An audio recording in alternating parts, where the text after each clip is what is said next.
পূর্বে জমিদার মঞ্জিল খ্যাত সেই বাড়ির উত্তরসূরি শাহরিয়ার আর অহনার পরিণয় লগ্ন আজ। আত্মীয় স্বজনের কলকাকলি আর বৈবাহিক আয়োজনে হুলস্থুল কাণ্ড। একই বাড়িতে বরকনের অবস্থান থাকায় রীতিমতো এলাহি কাণ্ড বেঁধেছে। অহনাকে বধূবেশে সাজানোর জন্য দলেশ্বরী কক্ষটিকে রীতিমতো বিউটি পার্লার বানিয়ে ফেলেছে রাইসা, তামান্না, মেহসানা, তিথি আর তৃষা। ওদের সকলের পরনে মিল রেখে একরঙা লেহেঙ্গা। তামান্না অহনার চুলে শেষ মুহূর্তে চিরুনি চালিয়ে আয়নায় তৃষার প্রতিবিম্বের দিকে তাকিয়ে একগাল হেসে বলল, ইস, বাবিমণিকে যা লাগছে না আজ। বাইয়া তো জুম্মার নামাজ পড়তে গিয়ে খুতবা শোনার বদলে নির্ঘাত তোমার নাম জপ করবে, তাই না মিহু? মেহসানা তৃষার ওড়নার ভাঁজটা ঠিক করে দিতে দিতে ঠোঁট উল্টে কৃত্রিম দীর্ঘশ্বাস ফেলে বলল, আজ একটা ক্যাপ্টেন নেই বলে আমার নাম কেউ জপ করবে না। তৃষাকে কিছু বলার আগেই ফাঁস থেকে তামান্নাকে টিপ্পনি কেটে বলল, তুমি আর ঢং করো না তো, তোমার তো সার্জন আছে, আমার তো তাও নেই, তাই না রাইসা? রাইসা আবার ফাঁস থেকে মাথা নাড়ল। একদম। মেহসানা কিছু একটা বলতে গিয়েও তামান্নার খোঁচায় বেশ অপ্রস্তুত হয়ে পড়ল। পুনরায় কিছু একটা বলবার জন্য মুখ খুলতেই কক্ষের দরজায় একটা সশব্দ করাঘাত, আর তার পরপরই আদ্রিয়ানের দরাজ কণ্ঠস্বর ভেসে এলো, হোয়াটসঅ্যাপ লেডিস। আদ্রিয়ানের পরনে অফ হোয়াইট পাঞ্জাবি, বলিষ্ঠ বাহুর বাজে বেশ ভালোই শোভিত হচ্ছে পাঞ্জাবিটা। ও ভেতরে পা রাখতে মেহসানা নাক কুচকে ওড়নাটা সামলে নিয়ে বেশ কড়া গলায় বলল, আরে আপনি আবার এখানে কেন? জানেন না এটা লেডিস জোন? আদ্রিয়ান চোখ মুখ কুচকে বলল, কোথাও লেখা আছে? মেহসানা আবার দমে গেল। আদ্রিয়ান ওর বিষয়ে আর ভ্রুক্ষেপ না করে সরাসরি কক্ষে প্রবেশ করল। অহনার দিকে চেয়ে ওর মাথায় সস্নেহে হাত বুলিয়ে বলল, মাশাল্লাহ বোন আমার, কত সুন্দর লাগছে তোকে। অহনা লাজুক হাসল। ধন্যবাদ ভাইয়া। আদ্রিয়ান মৃদু হেসে নিজের হাত সরালো, তারপর নিজের গতানুগতিক রূপে ফিরে বলল, বিয়ের দিন এত সাউন্ড পলিউশনে তোর কষ্ট হচ্ছে না তো বোন? হলে আমাকে বল, সলিউশনের ব্যবস্থা করব। আদ্রিয়ানের সূক্ষ্ম খোঁচাটা মেহসানা দৌড়তে এক মুহূর্ত দেরি করল না। ও হাতের আইলাইনারটা টেবিলের উপর সশব্দে নামিয়ে রেখে রণচণ্ডী মূর্তিতে আদ্রিয়ানের সামনে গিয়ে দাঁড়ালো। কি বললেন? Sound pollution? মিস্টার ল্যাম্পপোস্ট, আপনি কি ইনডাইরেক্টলি বলতে চাইছেন আমি এখানে বেশি কথা বলছি? আদ্রিয়ান বেশ নির্বিকার ভঙ্গিতে পাঞ্জাবির স্লিপ ঠিক করতে করতে বলল, উঠল কথা সবার মাঝে, যার কথা তার বুকে বাজায়। আমি কিন্তু স্পেসিফিকভাবে কারোর নাম নিইনি, মিস সাউন্ড বক্স। আর আপনি কি জানেন, অতিমাত্রায় নয়েজ মানুষের শ্রবণ শক্তি নষ্টের পাশাপাশি মানসিক ভারসাম্যও বিগড়ে দেয়। মেহসানা রাগে ফুঁসতে ফুঁসতে বলল, আপনি এখান থেকে এক্ষুনি বের হন। আপন মাইগ্রেনের দোহাই দিয়ে আপনি আসলে আমাকে অপমান করতে এসেছেন। যান, নিজের কাজ করুন গিয়ে। অহনা পরিস্থিতির বেগতিক দেখে তড়িগড়ি করে উঠে দাঁড়িয়ে মেহসানার হাত ধরল। ও বেশ মিনমিনে গলায় বলল, আরে মেহু, শান্ত হোক। ভাইয়া বোধহয় ওই সাউন্ড বক্সের মিউজিকের কথা বলছিল। বাহিরে যে বেগে গান বাজছে তাতে সত্যি আমার মাথার ভেতরটা ঝনঝন করছে। আদ্রিয়ান এবার এক বিজয়ী হাসি হেসে মেহসানার দিকে তাকালো, তারপর অহনার মাথায় স্নেহের পরশ বুলিয়ে বলল, এটার কথাই আমি বলেছি, কিন্তু কিছু মানুষ তো সব কিছুতেই নিজেকে কেন্দ্রবিন্দু ভাবে। সারাদিন মাইক্রোফোনের মতো না বকবক করলে যাদের পেটের ভাত হজম হয় না, তাদের কাছে তো জাস্টিস আশা করা বৃথা। মেহসানার কথা না বাড়িয়ে মুখ বাঁকিয়ে দৃষ্টি সরালো। তৃষা হাসতে হাসতে স্থান ত্যাগ করতে করতে সকলের উদ্দেশ্য বলল, তোমরা থাকো। হ্যাঁ, টুইঙ্কেল মেবি ঘুম থেকে উঠে গিয়েছে, আমি যাই, ওকে রেডি করতে হবে। টুইঙ্কেলকে সাজিয়ে কিছুক্ষণ হলো নিচে নেমেছে তৃষা। শুক্রবার হওয়ায় জুম্মাবাদ বিয়ের আয়োজন। সময়ের চাকা গড়িয়ে বেলা বেশ খানিকটা বেড়েছে। ঘড়ির কাঁটা এখন 11:05 গড় ছুঁয়েছে। আবহাওয়াটা জানাতে শীতোষ্ণ। মেঘের আনাগোনা চলছে অবিরাম, তবে বৃষ্টির দেখা নেই। নতুন আরও অনেক আত্মীয়র সঙ্গে আলাপ সারিতে চুকিয়ে ও মেহসানাকে খুঁজতে মত্ত। কারণ একটাই, সবাই মিলে ছবি তুলবে আজ ওরা। তবে একটা কেউ হাতের নাগালে পাওয়া যাচ্ছে না, বিক্ষিপ্তভাবে বিভিন্ন স্থানে ছড়িয়ে ছিটিয়ে আছে। তৃষা চঞ্চল লক্ষ্মীযোগল ওদের খুঁজতে মত্ত। হুট করে অলিন্দে আবর্তিত এক দীর্ঘকায় পুরুষের সাথে ওর আকস্মিক সংঘর্ষ ঘটল। ধাক্কা ছোটে তৃষা ভারসাম্য হারিয়ে পিছিয়ে যেতেই লোকটির একটি হাত ওর কোনোই আঁকড়ে ধরে পতন রোধ করল। তৃষা থতমত খেয়ে মাথা নিচু করে বলে উঠল, আই এম সো সরি, আমি আসলে। তৃষা কথা শেষ করতে পারল না। দৃষ্টি তুলে তাকাতেই ওর চোখের মনি স্থির হয়ে গেল। সামনে দণ্ডায়মান পুরুষটির উন্নত নাসিকা, তীক্ষ্ণ সোয়াল আর ভরাট ওষ্ঠাধর ওকে থামিয়ে দিল যেন। লোকটার পরনে নেভি ব্লু রঙের শার্ট হতে সৌন্দর্যের বিচ্ছুরণ ঘটেছে। লোকটি ঠোঁটের কোণে এক সিলতে স্নিগ্ধ হাসি ফুটিয়ে শান্ত স্বরে বলল, সাবধানে ম্যাম, পড়ে যেতেন তার একটু হলেই। লোকটির কণ্ঠস্বর বড্ড গভীর, তবে ভীষণ নমনীয়। তৃষা নিজের হাতের কবজি ছাড়িয়ে নিয়ে কিঞ্চিত আড়ষ্ট গলায় বলল, অ্যাকচুয়ালি আমি আমার ফ্রেন্ডকে খুঁজছিলাম। আপনার চোট লাগেনি তো কোথাও? লোকটি স্মিত হেসে পকেটে হাত গুজে দাঁড়ালো। অদ্ভুত সম্মোহনী ভঙ্গিতে মাথা নেড়ে বলল, নো। তৃষার স্বভাব সুলভ মৃদু হাসল, আর কথা না বাড়িয়ে দৃঢ় পায়ে প্রস্থান করতে গেল। ঠিক তখনই পিছন থেকে ভেসে আসলো আগন্তুকের কণ্ঠস্বর, এই যে ম্যাম। তৃষা পিছু ঘুরল। আগন্তুক যুবকটি বেশ মার্জিত ভঙ্গিতে এগিয়ে এসে সহসে বলল, I am so sorry, but আপনার নামটা কি জানতে পারি?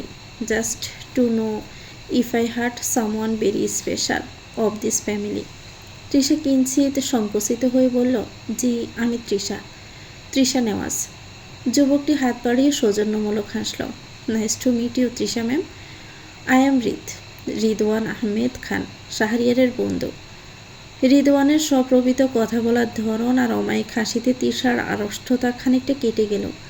ও মৃদু হেসে বলল, ও আচ্ছা, শাহরিয়ার ভাইয়ের বন্ধু আপনি? তৃষার হাসির সময় ওর বাগালে একটি ছোট কাটা দাগের মতো সূক্ষ্ম চিহ্ন ফুটে উঠল, যা হাসলে অবিকল টোলের মতো দেখায়।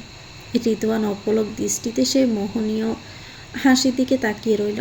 পরক্ষণেই হালকা গলায়ও বলল, you know what Trisha ma'am, আপনি যখন হাসেন আপনার ওই গালের ছোট্ট চিহ্নটা জাস্ট অদ্ভুত দেখায়।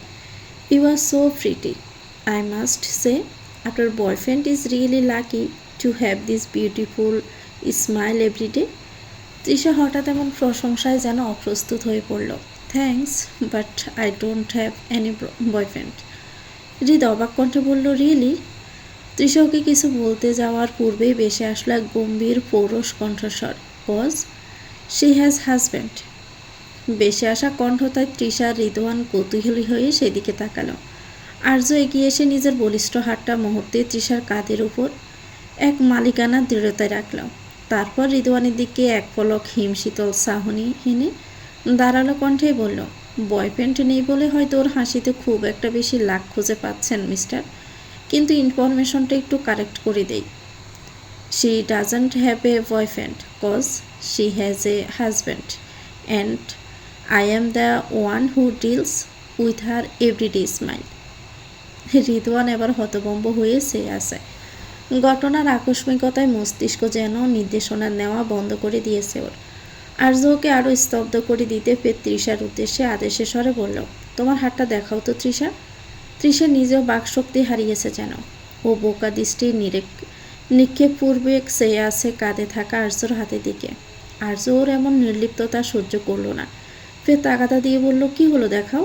তৃষার ধ্যান ভাঙল।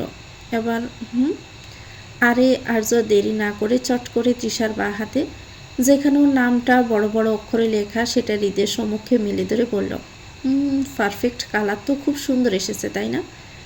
তৃষা কিঞ্চিত অপ্রস্তুত হয়ে উঠেছে আর্যর এমন কাণ্ডে। হৃদ অগসরে আর দৃষ্টি নিক্ষেপপূর্বক পড়ে নিল ওর হাতে লেখা নামটা। পরক্ষণেই বুঝে গেল আর্যর বলা কথাটা সত্যটা। ও মুখ ছোট করে কিছু বলার আগেই আর্য ওর দিকে এক তাচ্ছিল্যের হাসি ছড়ে দিয়ে তৃষার দিকে ফিরল। তৃষা, রুমে চলো। সেই নেভি ব্লু পাঞ্জাবিটা খুঁজে পাচ্ছি না, যেটা তুমি কাল রাতে বারবার পড়তে বলেছিলে। Ridwan, I am sorry bro, আমার পার্সোনাল স্টাইলিস্টকে এখন আমার বড্ড প্রয়োজন। Enjoy the wedding. আর্য রিদওয়ানকে আর কথা বলার সুযোগ না দিয়ে তৃষার কোমরে হাত রেখে এক প্রকার আগলে নিয়ে সিঁড়ির দিকে পা বাড়ালো। তৃষার লজ্জায় আর বিস্ময়ে আর্যর দিকে তাকাতেই দেখলো আর্যর সোয়াল এখনও শক্ত হয়ে আছে। সিঁড়ির মাঝপথে আসতেই তৃষা বলল, আমি কখন আপনাকে ওই পাঞ্জাবি পরতে বললাম? আর আপনার ওই রঙের পাঞ্জাবি আছে নাকি? আর্য সিঁড়ির বাঁকে তৃষাকে দেওয়ালের সাথে কিঞ্চিত চেপে ধরে ও চোখের দিকে ঝুঁকে এলো। তীব্র অধিকারের স্বরে বরাট কণ্ঠে বলল, কেন, তুমি জানো না আমার আলমারিতে কোন রঙের পাঞ্জাবি আছে আর কোনটা নেই? রিয়েলি তৃষা, নিজের হাজব্যান্ডের ওয়ার্ডরোব সম্পর্কে একটু আইডিয়া নেই তোমার? তৃষা দেওয়ালে পিঠ থেকে অপ্রস্তুত হয়ে আমতা আমতা করে বলল, আসলে কখনো জানার তো সেভাবে প্রয়োজন হয়নি। আর আপনি তো সবসময় বলেন আপনি ক্যাজুয়াল শার্টে কমফোর্টেবল। আমি কেন মিছিমিছি আপনার পাঞ্জাবির খবর নিতে যাব? তৃষার উত্তরে আর্যর সোয়াল আরও বেশি শক্ত হয়ে এলো। ও তৃষার কানের খুব কাছে মুখ নিয়ে এসে গম্ভীর স্বরে বলল, তাহলে এখন থেকে জানবে, আজ থেকে আমার প্রত্যেকটা পোশাক তোমার পছন্দে বের হবে। আর ওই যে বাহিরে অচেনা মানুষদের সামনে তোমার হাসির এক্সিবিশন চলছিল, ওটা কি বন্ধ করা যায় না? যখন তখন যাকে তাকে ওভাবে হাসির স্যাম্পল বিলানো কি খুব জরুরি? তৃষা একটু অবাক হয়ে ওর দিকে চেয়ে বলল, আপনি রেগে আছেন কেন? উনি তো জাস্ট শাহরিয়ার ভাইয়ের ফ্রেন্ড হিসেবে কথা বলছিলেন। সাধারণ সৌজন্যমূলক হাসিতে আপনার প্রবলেম কি? আর্য আবার সরাসরি তৃষার চোখের দিকে তাকিয়ে হুকুমে সুরে বলল, আমার প্রবলেম হাসিতে নয় তৃষা, আমার প্রবলেম আমার অধিকার নিয়ে। তোমার ওই টোল পড়া হাসিটা দেখার পারমিশন শুধু আমার আছে, বাহিরের কারো নয়। এরপর থেকে যখনই হাসবে মনে রাখবে তোমার হাসির মালিকানা কিন্তু already registered. Get it? Arya তীব্র অধিকার বোধের পিঠে কোনো জবাব খুঁজে পেল না তৃষা। তৃষা দৃঢ়লয়ে মাথা নাড়ল, তবুও আর্যর মুখাববের কাঠিন্যর এক বিন্দু পরিমাণও নড়চড় ঘটল না। গুড, তাহলে এক্ষুনি রুমে যাও আর আমার পাঞ্জাবি বের করো, কোনটা পরবো, কুইক। তৃষা ঈষৎ সম্মতিসূচক গাড় নাড়ল। আর্য আবার ধীরে ধীরে ছেড়ে দিল ওকে। ছাড়া পেয়ে যেন হাত ছেড়ে বাঁচল তৃষা। এতক্ষণ যাবৎ আর্যর কোমরখানা বড্ড জোরালোভাবে চেপে ধরেছিল, যার দরুন এক প্রকার নিঃশ্বাসে বন্ধ হয়ে আসার জোগাড় হচ্ছিল ওর। তাই আর্যর বলিষ্ঠ বন্ধন হতে মুক্তি পেয়ে তৃষা দ্রুত পায়ে কক্ষের অভ্যন্তরে প্রবেশ করল। রুদ্ধদ্বার কক্ষে নিজের স্পন্দিত হৃৎপিণ্ডের শব্দ যেন সে স্পষ্ট শুনতে পাচ্ছিল। কাষ্ঠ নির্মিত বিশালাকার আলমারিটা উন্মোচন করতেই সারি সারি পোশাকের ভিড়ে ও চোখ আটকে গেল। নেভি ব্লু রঙের সেই রেশমি পাঞ্জাবিটা সযত্নে বের করে বিছানায় রাখতেই অলিন্দে আর্যর প্রতিদ্বন্দ্বী প্রতিদ্বন্দ্বিত হলো। আর্য ঘরে প্রবেশ করতে তৃষা বিছানার পাঞ্জাবিটা দেখিয়ে কিঞ্চিত আড়ষ্ট স্বরে বলল, এই যে আপনার পাঞ্জাবি, কাল আপনিই বোধহয় এটা আলমারির সামনের দিকে রেখেছিলেন, দেখুন তো পছন্দ হয় কিনা। আর্য এক মুহূর্ত স্থির দাঁড়িয়ে তৃষার দিকে তাকালো। ওর দৃষ্টিতে থাকা সে তীব্র দহন তৃষাকে যেন মুহূর্তে ভস্মীভূত করে দিতে চাইছে। ও কদম বাড়িয়ে কাছে এসে বিছানা থেকে পাঞ্জাবিটা হাতে নিয়ে বলল, পছন্দ হওয়া না হওয়ার প্রশ্নই ওঠে না Trisha, cause it's your choice. Trisha কোনো প্রত্যুত্তর করল না। আর্যর এই অদ্ভুত গম্ভীর রূপটা ওর বড় চেনা, আবার বড্ড অচেনা। আর্য পাঞ্জাবিটা নিয়ে ওয়াশরুমের দিকে পা বাড়াতে তৃষা ভাবল এই সুযোগে ঘর থেকে বেরিয়ে যাবে, কিন্তু ওর অবাধ্য পা দুটো দরজার দিকে এক কদম বাড়াতেই এলো আর্যর বজ্রকণ্ঠ, কোথায় যাচ্ছ? আর্য ওয়াশরুমের সামনে দাঁড়িয়ে পেছন ফিরে তাকালো। তৃষা ঘুরে দাঁড়িয়ে কিঞ্চিত বিরক্ত হয়ে বলল, নিচে যাচ্ছি। আমি যেতে বলেছি? তৃষা ব্রু কুঁচকে চাইল, মানে? আর্য আবার স্থির পায়ে পুনরায় তৃষার সামনে এসে দাঁড়ালো। আমার পারমিশন ছাড়া রুম থেকে আজ বের হবে না। যতক্ষণ না আমি তৈরি হচ্ছি ততক্ষণ তুমি এখানেই থাকবে। Got it? তৃষা এবার আশকারা না দিয়ে বেশ স্পষ্ট স্বরে বলল, কেন? আমি কেন অহেতুক এখানে দাঁড়িয়ে থেকে কি করব? আপনার তৈরি হতে বড় জোর 10 মিনিট লাগবে। আমি ততক্ষণ। ওকে শেষ করতে না দিয়ে কথা আর্য তীব্র কণ্ঠে বলল, কজ আমি বলেছি, আর I think it's enough for you. কথাটা শেষ করে আর্য আর উত্তরের অপেক্ষা করল না। পাঞ্জাবিটা কাঁধে ফেলেও সশব্দে ওয়াশরুমের দরজাটা আটকে দিল। তৃষা স্তব্ধ হয়ে ওর প্রস্থান পথের দিকে চেয়ে রইল। মানুষটার হচ্ছেটা কি আজ? অতিক্রান্ত হলো কিছুক্ষণ। হঠাৎ ওয়াশরুমের দরজা খোলার শব্দে তৃষার ধ্যান ছুটল ও এতক্ষণ বিরক্তি কমাতে এক দৃষ্টিতে জানালার বাহিরে তাকিয়েছিল। হঠাৎ আনমনে ওয়াশরুমের দিকে তাকাতে ওর হৃদস্পন্দন যেন এক মুহূর্তের জন্য স্তব্ধ হয়ে গেল। বেরিয়ে আসছে আর্য ওর সিক্ত বাবরি চুলগুলো অবিন্যস্তভাবে কপালে লেপটে আছে, যেখান থেকে শুয়ে পড়া কয়েক ফোঁটা জল ও তীক্ষ্ণ গ্রীবাদেশ বেয়ে গড়িয়ে পাঞ্জাবির কলার ভিজিয়ে দিচ্ছে। আর্যর গভীর ধূসর নীলসে চোখের সেই মদিরাচ্ছন্ন চাহনি তৃষাকে যেন অজানা আবেশে স্থির করে দিল। আর্য দৃঢ় পায়ে তৃষার একদম সামনে এসে দাঁড়ালো। ওর গায়ে সেই সতেজ পারফিউম আর জলের ঘ্রাণ তৃষার ইন্দ্রিয়গুলোকে আচ্ছন্ন করে ফেলল। তৃষা পাথরের মূর্তির মতো ওর দিকে চেয়ে রইল, যেন পলক ফেললে এই ঘোর কেটে যাবে। হঠাৎই আর্য নিজের ঠান্ডা আঙ্গুলের ডগা দিয়ে তৃষার কপালে লেপটে থাকা একগুচ্ছ অবাধ্য চুল অতি সযত্নে কানের পিছে গুজে দিল। আর্য সে অতি লৌকিক স্পর্শে তৃষার সমস্ত শরীরে এক অদ্ভুত শিহরণ খেলে গেল। আর্য চোখের মনির গভীরে বিদ্ধ করে খুব নিচু স্বরে ফিসফিস করে বলল, চোখ সরাচ্ছেন না যে? ডিকশনারিতে কি আজ মুগ্ধতার নতুন কোনো ডেফিনেশন খুঁজে পেলেন নাকি? তৃষা অপ্রস্তুত হয়ে তড়িৎ বেগে দৃষ্টি সরিয়ে মেঝের দিকে চাইল। লজ্জায় ওর কপাল দেয় তখন লাল আবরণ আবার বরণ করে নিয়েছে। ও গলায় কোনো মতে বলল, আমি নিচে যাচ্ছি। বলি তৃষা দরজার দিকে পা বাড়াতে আর্যর বলিষ্ঠ হাতের হ্যাঁচকা টানে। ও পুনরায় আর্যর সুঠাম বুকের খুব সন্নিকটে এসে আশ্রে পড়ল। আর্যর কবজিটা মুচড়ে না ধরে বরং এক মায়াবী আবেশে আগলে রেখে নিচু স্বরে বলল, এত তাড়াহুড়ো কিসের ম্যাম? নাকি দৃষ্টি সরিয়ে পালিয়ে বাঁচতে চাইছেন? তৃষা বুক ভরে দম নিয়ে নিজেকে সামলানোর চেষ্টা করে বলল, একদম না, আমি তো জাস্ট নিঃশ্বাস নিতে নিচে যাচ্ছিলাম। আপনার সামনে দাঁড়ালে অক্সিজেন লেভেল কেন জানি কমে যায়। আর্য তৃষার চিবুকটা আলতো করে উসিয়ে ধরে দ্রুত হাসিতে বলল, অক্সিজেন কমে নাকি হার্টবিট বেড়ে যায়? আর আপনার সমস্যাটা ঠিক কোথায় বলুন তো? এই যে আপনি আমার চোখের দিকে তাকাতে পারছেন না, এটা কি ভয় নাকি অন্য কিছু? তৃষা আবার একটু সাহস সঞ্চয় করে সরাসরি ও চোখে চোখ রেখে প্রশ্ন করল, অন্য কিছুর কথা পরে হবে, আগে এটা বলুন, আপনার মাঝে মাঝে কি হয়? এক সময় তুমি, এক সময় আপনি, এই তুমি আপনির ঘোলক দাদাই আমি তো রীতিমতো কনফিউজড। আর্য দৃষ্টি আবার কিঞ্চিত নরম হয়ে এলো। সত্যি বলতে আমি নিজেও জানি না, কিন্তু আপনার সামনে দাঁড়ালে আমার সব কিছু কেমন যেন গুলিয়ে যায়। তৃষা আর্যর কথায় ওর দিকে গভীর দৃষ্টি মেলে বলল, মানে? নাথিং। আর্যর মুখে পুনরায় সে নির্লিপ্ত নাথিং শুনে তৃষার বিরক্তি আবার চরম পর্যায়ে পৌঁছালো। ও জটকা দিয়ে নিজেকে ছাড়িয়ে নিতে গিয়েও থেমে গেল। আর্য চোখের দিকে তাকাতেই ওর ব্রু কুঁচকে এলো বিস্ময়ে। আর্য চোখের সেই চিরচেনা তীক্ষ্ণ ধূসর মনির চারদিকের শ্বেতশুভ্র অংশটা আজ অস্বাভাবিক রক্তিম বর্ণ ধারণ করেছে, যেন একরাশ ক্লান্তি কিংবা কোনো সুপ্ত দহন সেখানে বাসা বেঁধেছে। তৃষা উদ্বেগের সাথে আর্যর কপালে হাত ছোঁয়ানোর চেষ্টা করে বলল, আপনার চোখ দুটো এমন টকটকে লাল হয়ে আছে কেন? জ্বর উঠছে নাকি ঘুম হয়নি? ঘুমাতে দিয়েছেন মানে? আর্য জট করে তৃষার হাতটা সরিয়ে দিয়ে দৃষ্টি ফিরিয়ে নিল। জানালার ওপারে মেঘলা আকাশের দিকে তাকিয়ে রুক্ষস্বরে বলল, কিছুই হয়নি, হলেও আমার জানা নেই, হয়তো কোনো ইনসোমনিয়া অ্যাটাক বা স্রেফ এনভায়রনমেন্টাল এনার্জি।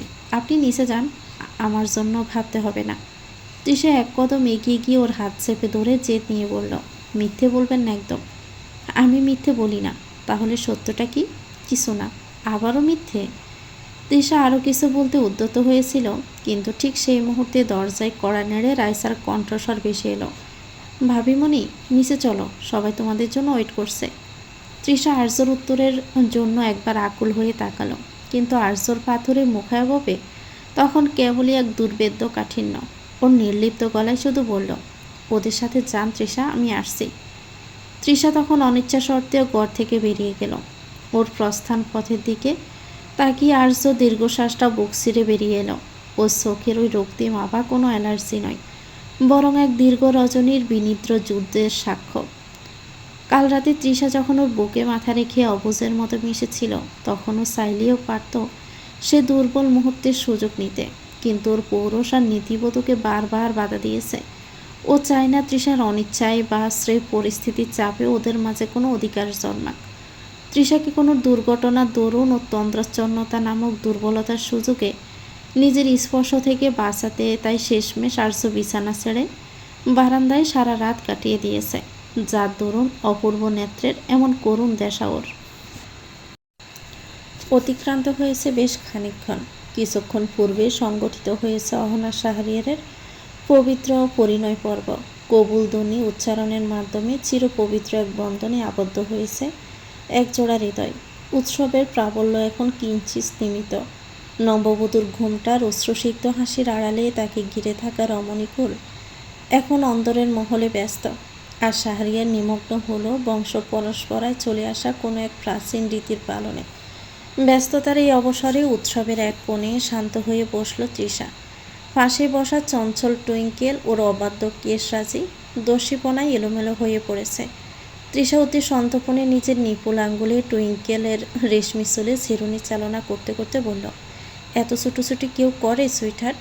দেখো তো, সোয়াল দুটো একদম লাল হয়ে আছে।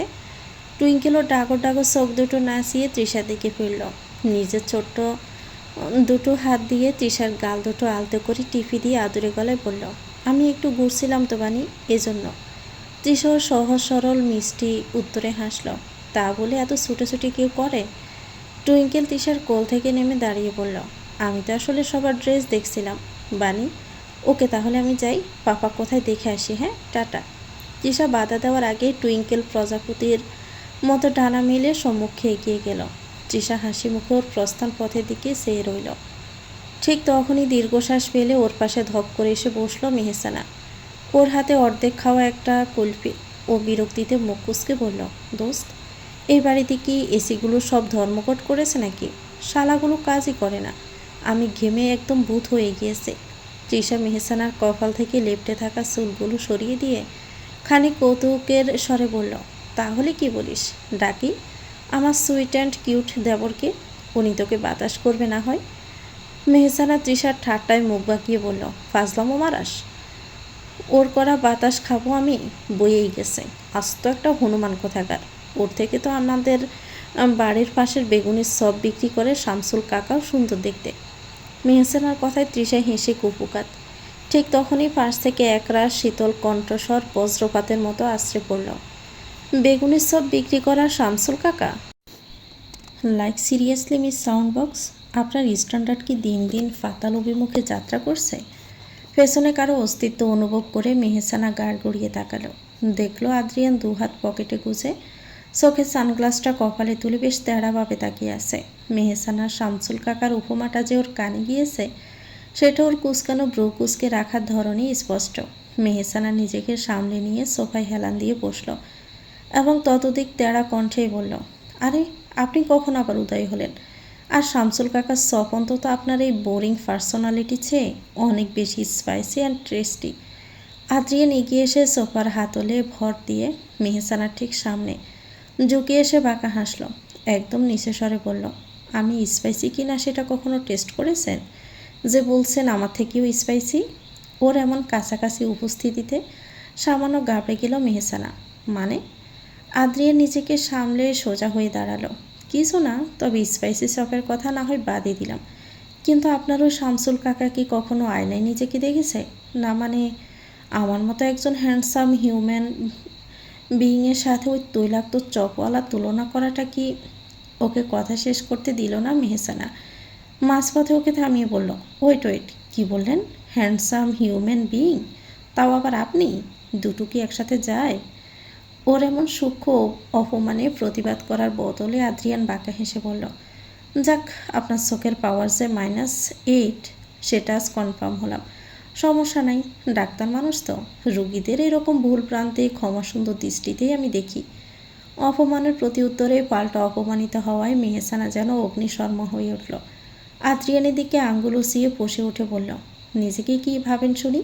ওই রকম চশমাখোর ডাক্তার ডাক্তার মার্কা লজিক দিয়ে আমার সাথে লাগতে আসবেন না।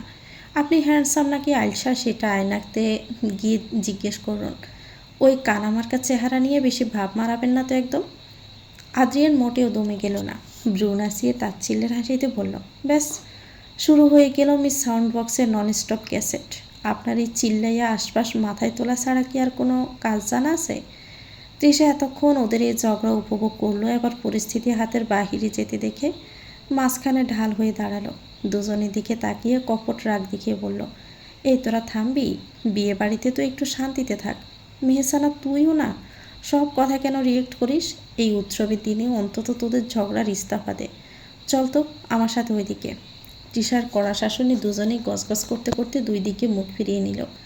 তারপর কোনোরূপ পূর্বাভাস ছাড়াই স্থান ত্যাগ করলো আদ্রিয়ান। মেহসানাও নিঃশব্দে সেখান থেকে কেটে পড়ল। তৃষা ওদের প্রস্থান পথের দিকে সে পোষ করে একটা শ্বাস নিল, তারপর দোতলার দিকে পা বাড়ালো। বেলা গড়িয়ে অপরাহ্নের স্নানিমায় নীলিমা গোধূলির আগমনে অপেক্ষমান। ফুবালি বাতাসের ঝাপটায় তালুকদার মঞ্জিলের কার্নিশে বসা পায়রাগুলো ফাঁকা ঝাপটে আপন নেড়ে ফেরার আয়োজনে ব্যস্ত। বিকেলে সেই ফিকে হয়ে আসা রোদ্দুর জানালার কাজ শুইয়ে কক্ষের মেঝেতে দীর্ঘ ছায়া ফেলেছে। তৃষা কিছুক্ষণ পূর্বেই গোসল সেরে শুভ্র সতেজতায় কক্ষের অভ্যন্তরে পা রাখল। সিক্ত কেশ দামের ভারে ওর গ্রীবাদেশে এক শীতল পরশ অনুভূত হচ্ছে। ভেজা চুলের আগা থেকে ছুতো হওয়া জলবিন্দুগুলো ওর হালকা আকাশি রঙের কামিজের গাড়ির দিকটাই ভিজিয়ে দিচ্ছে। আয়নার সম্মুখে দাঁড়িয়ে ও যখন নিজের সতেজ মুখশ্রীতে কিঞ্চিত ময়শ্চারাইজার লেপনে নিমগ্ন, তখনই পার্শ্ববর্তী টেবিলের উপর রাখা ইলেকট্রনিক্স যন্ত্রটি সশব্দে কম্পিত হয়ে উঠল। ওখানে আরজোর ফোনটা অবহেলায় পড়েছিল। তৃষা আয়নায় নিজের প্রতিবিম্ব দেখতে দেখতেই ফোনের ভাইব্রেশনটা খেয়াল করল। স্ক্রিনে কোনো নাম নেই, শুধু কয়েকটা ডিজিট বেশি উঠছে। ও ব্রুকুসকে একবার ফোনের দিকে চাইল, কিন্তু পরক্ষণে ভাবল কারো ব্যক্তিগত ফোনে হাত দেওয়া অনুচিত।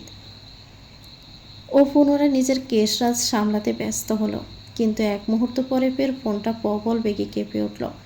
এবার তৃষা কৌতূহলী হয়ে পা বাড়ালো। ভাবলো হয়তো কোনো ইমার্জেন্সি কল।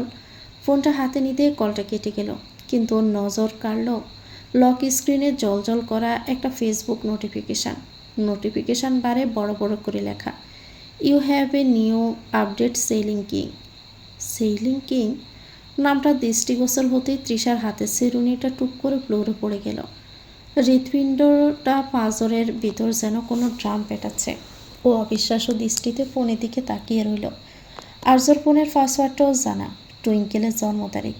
কাঁপা কাঁপা আঙ্গুলে কোডটা এন্টার করতে ফোনের দুনিয়াটা ওর সম্মুখে উন্মুক্ত হয়ে গেল।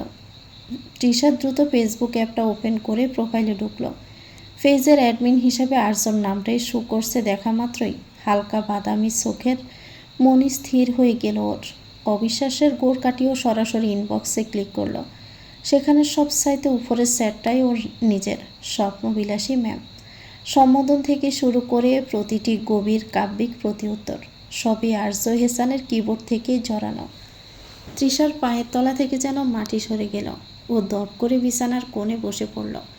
ওর যান্ত্রিক গম্ভীর মানুষটাই তবে ওকে পর্দার আড়ালে থেকে শব্দের মায়াজালে বুঁদ করে রেখেছে। ও কিছুতেই মানতে পারছে না ওর কিশোরী হৃদয়ে তীব্র জ্বর সৃষ্টিকারী ওর নিজেরই স্বামী। ওর ব্যক্তিগত পুরুষটাই ওর কল্পমানব, যার কল্পনায় কেটে যেত দিন রাত। আনন্দ কৌতূহলের মিশেলে দিকশূন্য হয়েও ছুটে চলল আরজোকে খুঁজতে। তৃষা হন্তদন্ত হয়ে ছুটতে গিয়ে করিডোরের বাঁকে আরজোর শক্ত বুকের সাথে সজোরে ধাক্কা খেল। আরজো টাল সামলাতে গিয়ে দুহাতে তৃষার কাঁধ চেপে ধরল। ওর চোখে মুখে রাজ্যের বিস্ময় আর কপালে গভীর বাস। তৃষাকে ওভাবে হাঁপাতে দেখে আরজো বেশ উদ্বিগ্ন কণ্ঠে বলল, হোয়াট হ্যাপেন্ড তৃষা? এভাবে জ্বরের বেগে কোথায় যাচ্ছিলেন? Anything wrong? তৃষা আরজোর চোখের দিকে চাইল। সেই একই ধূসর নীলসে চাহনি। তৃষার ঠোঁট দুটো থরথর করে কাঁপছে। ভিতরের তীব্র উত্তেজনা দলা পাকিয়ে ওর কণ্ঠে আটকে যাচ্ছে। ও অস্পষ্ট স্বরে বলতে চাইল, আপনি কি সেই, কিন্তু স্ববর্ণটা উচ্চারিত হতে তৃষার মস্তিষ্কে সচল হলো। হুট করে ওর মনে উপস্থিত হলো হাজারো প্রশ্নের সমাহার। আচ্ছা, আরজো তবে শুরু থেকে জানতো যে ওপাশ থেকে কে কথা বলছে, নাকি ও সব মেয়ের সাথে ওভাবেই কথা বলে? তৃষা দুশ্চিন্তার বিস্ময়ের সীমা ছাড়িয়ে দৃষ্টি সংকুচিত হলো। এদিকে ওর অর্ধসমাপ্ত কথায় ব্রৌ কোটালো আরজো। কৌতূহলী স্বরে পুনরায় প্রশ্ন করলো, স মানে কি বলতে চাইছিলেন? তৃষা প্রশ্নগুলো নিজের মধ্যে বদ্ধ করে বলল, সময় কয়টা বাজে দেখবেন প্লিজ। আরজোর কিঞ্চিত ব্রৌজগুল আরও কুঁচকালো, তবেও তৎক্ষণাৎ তার কোনো প্রশ্ন না করে হাতে ঘড়িটা দিকে একবার সে বলল, 4:05। ও, ছোট্ট স্বরে জবাবটা দিয়ে তৎক্ষণাৎ সেখান থেকে কেটে পড়ল তৃষা। আরজোর প্রস্থান পথের দিকে বেশ কৌতূহলী হয়ে সে রইল। মেয়েটার মতিগতি বোঝা বড্ড দায়। মেহসানা নিজের লেহেঙ্গাটা একপাশে সরিয়ে বিছানায় দপ করে বসে পড়ে বড় বড় চোখ করে তৃষার দিকে চাইল। অবিশ্বাস্য গলায়ও চিৎকার করে উঠল, বলিস কি তৃষা, আরজো ভাইয়ে সেই সিলিং কিং? তাহলে তুই জানার পর কেন হুট করে চুপ হয়ে গেলি? আফটার অল তোর একমাত্র ক্রাশ। তৃষা জানালার পর্দাটা সরিয়ে বাহিরে ধূসর আকাশের দিকে তাকিয়ে একটা তপ্ত শ্বাস ফেলে আলতো স্বরে জবাব দিল, কারণ আমি চাই না উনি এখনই জানুক যে ওপাশের মানুষটা আমি। দেখ মেহু, যে মানুষটা সামনে দাঁড়ালে পাথরের মতো গম্ভীর থাকে, সেই মানুষটাই ইনবক্সে এত রোমান্টিক। আমার এখন ওনার ক্যারেক্টার টেস্ট করা প্রয়োজন। উনি কি শুধু আমার সাথে এভাবে কথা বলেন, নাকি ওপাশ থেকে যে কোনো মেয়ে নখ দিলেই ওনার কবি সত্তা জেগে ওঠে, সেটা আমাকে দেখতে হবে। মেহসানা ব্রো কুঁচকে বলল, মানে তুই এখন নিজের বরের সাথে লুকোচুরি খেলবি? ডার্লিং, ধরা খেলে কিন্তু হিতে বিপরীত হতে পারে। তৃষা সম্মুখের দর্পণে নিজের প্রতিবিম্ব দেখে বলল, ধরতে পারলে তো? আমি দেখতে চাই ওনার এই মেকি গাম্ভীর্যের আড়ালে আর কত রূপ লুকিয়ে আছে। মিস্টার ক্যাপ্টেনকে আবার নিজের জালেই আটকাতে হবে। আমি রেডি, এবার দেখা যাক সিলিং কিং কদ্দূর পর্যন্ত যায়। মেহসানা একটা দীর্ঘশ্বাস ফেলে বলল, তোর মাথায় যে কি বুদ্ধি খেলে না। যাকে, আমি আছি তোর এই মিশনে। তবে মনে রাখিস, বাঘের ঘরে ঘোড়ার বাসা করতে গিয়ে নিজেই আবার প্রেমে হাবুডুবু খাস না। তৃষা আনমনে বাঁকা হাসল। মনে মনে কি বলল কে জানে। কিছুক্ষণ পর আর্য দৃঢ়পায়ে ভিতরে প্রবেশ করল। টেবিলের উপর পড়ে থাকা ফোনটার দিকে নজর যেত হৃৎপিণ্ড যেন এক মুহূর্তের জন্য থমকে গেল। ফোনের স্ক্রিনটা তখনও সচল, আর সেখানে সগৌরবে উন্মুক্ত হয়ে আছে সেলিং কিংয়ের ইনবক্স। আর্যর কপালে বিন্দু বিন্দু ঘাম জমে উঠল। ও দ্রুত পদক্ষেপে এগিয়ে গিয়ে ফোনটা হাতে নিয়ে অস্পষ্ট স্বরে বিড়বিড়িয়ে উঠল, শিট, ইনবক্স খোলা।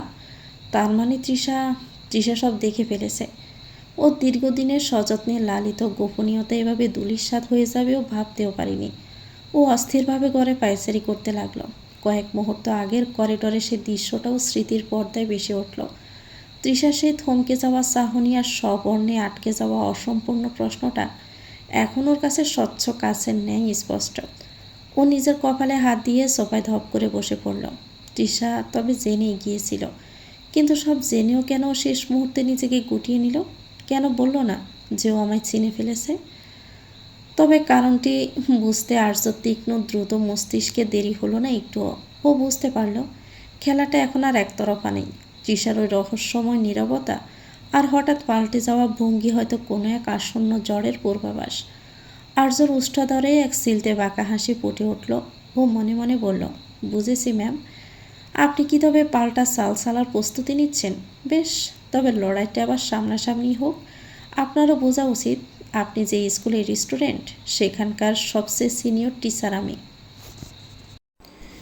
আদার আচ্ছন্ন যামিনী নিবিড় আলিঙ্গনে আষ্টে পিষ্টে জড়িয়ে ধরেছে ধরিত্রীকে। নিস্তব্ধ আঙিনার বুক ছিঁড়ে দূর বনস্পতির গাত্র হতে কচ্ছিত পাখির মৃদু কলতান শ্রাবণের দ্বারে করাঘাত করছে। ঝিল্লির রব পূর্ণ বাগানের কার্নিশ ঘেঁষা কক্ষটি তখন টুইঙ্কেল আর তৃষার প্রাণবন্ত গুঞ্জনে মুখর। কিন্তু কিছুক্ষণ পূর্বে শাহরিয়ারের থেকে কক্ষ প্রবেশের অনুমতি, শুল্ক বাবদ হাসিলকৃত অর্থের বাগবাটোয়ারা শেষে সবে কক্ষে ফিরেই টুইঙ্কেলকে খাওয়াতে তৎপর হয়েছে ও। টুইঙ্কেল ছুটছে নিজ গতিতে, আর ওর পিছনে পিছনে খাবারের থালা হাতে বৃত্তাকার পথে সমগ্র কক্ষে দৌড়িয়ে বেড়াচ্ছে তৃষা। এইটুকু মাম্মা, একটুই তো, খেয়ে নাও শোনা। টুইঙ্কেল ছুটতে ছুটতে খিলখিলিয়ে হেসে বলল, না বানি, ওটা তুমি খাও, আমার ক্ষুধা নাই তো। একটু সুইটহার্ট, আমার লক্ষ্মী শোনা, একটুকু নিলে বানি কাল তোমাকে নিয়ে ঘুরতে বের হবে। বেড়াতে যাওয়ার প্রতিশ্রুতিতে থেমে গেল টুইঙ্কেল। সত্যি তো, প্রমিস? টুইঙ্কেল থামতে হাফ ছেড়ে বাঁচল তৃষা। খানিক মুচকি হেসে ওর দিকে এগিয়ে আসতে আসতে বলতে চাইল, প্রমিস, কিন্তু তার আগে কক্ষে প্রবেশ করল আর্য। কিঞ্চিত গম্ভীর ওর মুখায়বব। তবে তৃষা বিন্দুমাত্র অবাক হলো না, কেননা এটা তো মিস্টার ক্যাপ্টেনের চিরাচরিত বৈশিষ্ট্য। কি হচ্ছে মামাম, এখনও খাবার ফিনিশ হয়নি? টুইঙ্কেল আর্যর দিকে চেয়ে বলল, পাপা, আর একটু আছে, তাড়াতাড়ি সেটা ফিনিশ করো মাম্মা, রাতে প্যাকেটিং আছে, কাল ফিরতে হবে তো। আকস্মিক আর্যর মুখে ফেরার কথা শুনতে ব্রু কুঁচকে গেল তৃষার। বিস্মিতও হলো খানিক। কাল ফিরতে হবে মানে? আর্য তৃষার বিস্মিত মুখায়ভাবে সে বলল, আমি ম্যারিন ইঞ্জিনিয়ার তৃষা, কাজকর্ম বলিও তো কিছু একটা আছে আমার নাকি? বলতে বলতে আর্য খেয়াল করলো তৃষা মুখটা ছোট হয়ে আসছে। ও এবার কণ্ঠটা সামান্য কোমল করে বলল, আর এমনিতেও ছুটির টাইম ওভার আমার, হেডকোয়ার্টার থেকে কল আসছে, 4 দিনের ভিতর জয়েন করতে হবে তাই। ও, ছোট্ট স্বরে কথাটা বলে তৃষা টুইঙ্কেলের দিকে এগিয়ে গিয়ে শান্ত ভঙ্গিমায় ওকে খাওয়াতে লাগলো। আর্য আড়ত দৃষ্টিতে চেয়ে দেখল তৃষার সংকুচিত মুখশ্রী।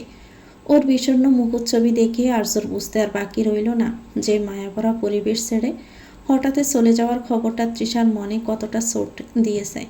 হয়তো সে ভেবেছিল আরও কিছুদিন স্নিগ্ধ সময়গুলো তার মুঠোয় বন্দি থাকবে। আর্য কিঞ্চিত অপরাধ বোধে ভুললেও কর্তব্যের টানেও নিরুপায়। ধরনীর বক্ষ ছুঁড়ে নেমে আসা সুপ্ত নিস্তব্ধতায় চারিদার এখন আচ্ছন্ন। জিল্লিরব ক্লান্ত হয়ে থিতু হয়েছে নিজম নিশীথে। জিরিজিরে সমীরণে পত্রপল্লবের মৃদু মর্মর। দর্নি ব্যতীত আর কোনো স্পন্দন নেই। দরিদ্রী থমথম ঘুমন্ত অবয়বে প্রান্তর জনহীন। তৃষা আজ তামান্নাদের সাথে ঘুমিয়েছে, তবে প্রায় 1.5 ঘন্টা যাবৎ বিছানার এপাশ ওপাশ করছে ও ঘুমের লেশমাত্র নেই চোখে। বিরক্তিতে আবার উঠে বসলো। হাত বাড়িয়ে পাশের টেবিল থেকে ফোনটা তুলে নিয়ে ডাটা অন করতেই স্ক্রিনটা জ্বলে উঠল। আর ঠিক তখনই তৃষার হৃদস্পন্দন এক মুহূর্তের জন্য থমকে গেল। সেলিং কিং নামটার পাশে সবুজ বিন্দুর সংকেত দিচ্ছে। আর্য এখন অনলাইনে। তৃষা দ্রুত সময়ের কাটায় তাকালো। 1:05। ওর কপালে সূক্ষ্ম বাজ পড়ল। এই মানুষটা কি তবে ওর মতোই অনিদ্রা দহনে ফুরছে, নাকি ওপাশ থেকে অন্য কারোর সাথে শব্দের মায়াজাল বুনছে? কৌতূহল আর কিঞ্চিত ঈর্ষার মিশ্রণে তৃষার আঙুলগুলো কিবোর্ডে সচল হলো। ও লিখে পাঠালো, এত রাতে লাইনে যে। তৃষা ঈষৎ বিড়ম্বনায় বকছিল এত রাতে মেসেজের প্রত্যুত্তর আদৌ পাওয়া যাবে কিনা। তবে ওকে অবাকের চূড়ান্ত পর্যায়ে পৌঁছে মেসেজটা সেন্ড হওয়া মাত্রই টাইপিং লেখাটা বেশি উঠল। তবে তৃষার চিন্তার রেশ বিন্দুমাত্র না কমে বরং দ্বিগুণ হলো। কিছুক্ষণের মাঝে আর্য লিখে পাঠালো, ঘুম আসছে না। রিজন? বউ নাই পাশে। আর্যর এমন অকপট উত্তরে তৃষা বিস্ময়ের চূড়ান্ত সীমা চূর্ণ করে তাজ্জব বনে গিয়েছে। ওর হৃৎপিণ্ড যেন পাঁজরের ভিতর রীতিমতো ড্রাম বাজাচ্ছে উত্তেজনায়। ও বিমূঢ় নেত্রে ফোনের স্ক্রিনের দিকে তাকিয়ে রইল খানিকক্ষণ। এ কি সেই পাথরের মূর্তির মতো গম্ভীর আর্য এসান, যে লোকটা সামনে থাকলে নাথিং ছাড়ার কথাই বলে না, সেই ইনবক্সে এমন? অতঃপর তৃষা নিজেকে সামলে নিয়ে টাইপ করলো, ও বাবা, তা সিলিং কিং ম্যারিড নাকি? আগে তো জানতাম না। তা আপনার বউ কোথায়? বাপের বাড়ি পাঠিয়ে দিয়েছেন বুঝি? প্রতি উত্তরে আর্য টাইপিং লেখাটা দেখে তৃষার উত্তেজনায় হাত কাঁপতে থাকলো। ওপাশ থেকে মেসেজ এলো, আরে না ম্যাম, আমি সিঙ্গেল, একদম পিওর সিঙ্গেল। তৃষা বিস্ফোরিত নয়নে সে রীতিমতো দাঁত কিড় মেডালো। মনে মনে বলল, ওরে মিথ্যাবাদী রে, শালা কি মিথ্যে কথা বলে রে। বেটা সারাক্ষণ সবার সামনে এসে ইজ মাই ওয়াইফ ওয়াইফ করে, আর অনলাইনে এসে সিঙ্গেল। শালা ড্যাশ ড্যাশ ড্যাশ, তোর বউ থাকবে না শালা? না না, আমি তোর বউ। কি যে বলি না, দূর। ও তড়িগড়ি করে লিখল, তাই নাকি? তার মানে আপনি একদম সিঙ্গেল? তাহলে একটু আগে যে বললেন বউ পাশে নেই তাই ঘুম আসছে না, ওটা কি তবে আসমান থেকে আমদানি করেছেন? আর্য আবার এক বাঁকা হাসির ইমোজি পাঠিয়ে লিখল, ওটা তো জাস্ট রূপক অর্থে বলা ম্যাম। আসলে আমার মতো দুর্ভাগা মানুষের কপালে কি আর বউ জোটে? যাদের পাশে কেউ নেই তাদের কল্পিত বই ভরসা। তৃষার আগে আবার পেটে পড়ছে। রাত বিরেতে আর্যর এমন মিথ্যাচার ইচ্ছে করছে রান্নাঘর থেকে বটি নিয়ে গিয়ে ওই শালার গলার কাছে ধরে বলতে, শালা বল, তোর ঘরে একটা সুইট কিউটনেস ওভারলোডের বউ আছে, নাম তৃষা নেওয়াজ, সরি তৃষা আর্য এহসান। কিন্তু আফসোস পারল না। ফোনটা এক প্রকার বিছানায় আছাড় মারতে গিয়েও সামনে নিল। দাঁত দিয়ে নিচে ঠোঁট কামড়ে ধরে গজগজ করতে করতে টাইপ করলো, ও আচ্ছা। তৃষা আবার ক্ষিপ্ত মেজাজে ফোনটা রাখার জন্য ডাটা অফ করতে যাবে, ঠিক তখনই আর্যর আরেক বিব্রতকর মেসেজে চোখ মুখ খিচে আসলো ওর। তা আপনি এত রাতে লাইনে কি করছেন মিস? বয়ফ্রেন্ড টয়ফ্রেন্ড আছে নাকি? তৃষা যেন উত্তর দিতে ভুলে গেল। ও কি বলবে? ইচ্ছে তো করছে, না থাক। ও কথা রীতি টানতে বলল, না নাই। তবে ওকে যেন আজকে কিছুতেই ছাড়তে নারাজ। ও ফের টাইপ করলো, তাহলে কি হাজব্যান্ড আছে? তৃষা দাঁতে দাঁত চেপে ফোনের স্ক্রিনের দিকে তাকিয়ে রইল। ভাবলো এবার বলেই দেই, হ্যাঁ আছে, এক পিস মেকি গম্ভীর রোবট বর আছে আমার। কিন্তু পরক্ষণে নিজের জেদ চেপে ধরল। আর্য যেহেতু নিজেকে সিঙ্গেল দাবি করেছে, তবে ও কেন পিছিয়ে থাকবে? ও আঙুল চালিয়ে টাইপ করলো, না হাজব্যান্ডও নেই, একাই তো বেশ আছি। কেন, আপনার কি মনে হয় আমার মতো মেয়েদের পাশে কেউ থাকা খুব জরুরি? ওভার্স থেকে আর্যর রিপ্লাই আসতে এক মুহূর্ত দেরি হলো না।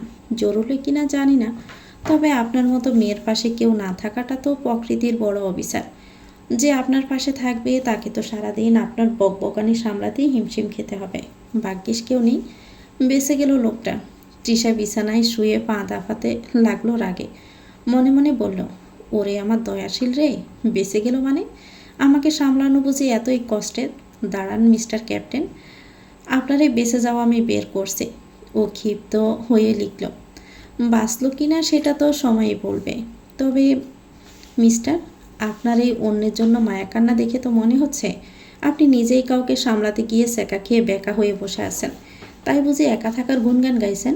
আর্য এবার একটা হাসির ইমোজি পাঠিয়ে লিখল, সেকা খাওয়ার মতো কপাল কি আর আমার আছে ম্যাম? তবে হ্যাঁ, একটা অবাধ্য মানবীর পাল্লায় যদি কোনোদিন পড়ি তবে হয়তো হয়তো কিছু না।